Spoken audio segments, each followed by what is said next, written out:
Hi, this is Michael again. I'm back. So, in this video, I wanted to talk about a topic that we usually don't talk about because, for one, it really scares people.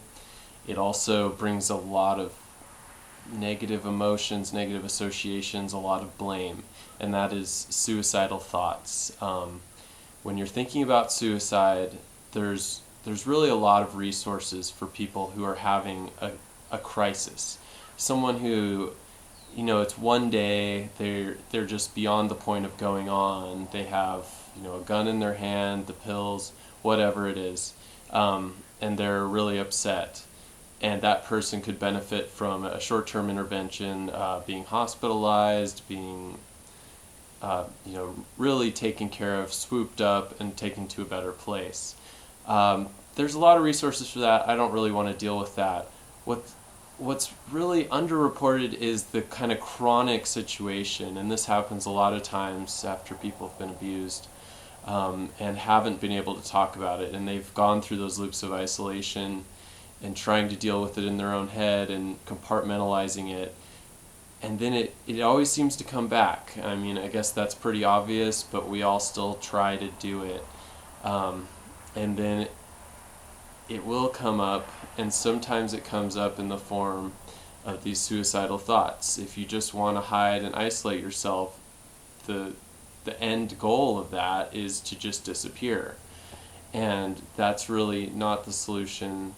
But in the same way as original either emotional abuse, sexual abuse, it's taboo. You can't talk about it. If you tell someone you are suicidal, that you have these thoughts plaguing you, like say your parents, say even a girlfriend or boyfriend or a partner, you will be, you put this terrible emotional burden on them, and especially for chronic cases where it just seems to happen daily, even every 5 minutes you have this horrible thoughts in your head, it almost seems manipulative to them. They're like, oh, well, you're just trying to make me, feel bad, or because they don't know how to help you. They don't know how to handle it.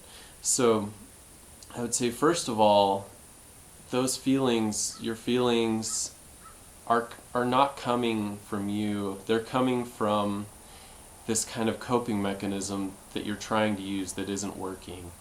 And you really need to see someone, and it seems like, this is cliche, but things can get better if you take the right steps. And just like everything in life, that is very hard. It's easiest just if we were going to lay in bed all day, that would be the easiest thing possible. But then we would eventually start feeling horrible, we'd have bed sores, we wouldn't be bathing, we'd starve to death, basically. The same thing happens emotionally. We just ignore these feelings and suppress them to the point where we get more and more harsh physical outcomes. And those can be, you're going along, you have certain triggers, all of a sudden you're overwhelmed with these suicidal thoughts to the point where you can't function. It might be affecting your work life. It might be affecting just your view of yourself. You're like, I'm losing control. It'll be affecting relationships. All of these things.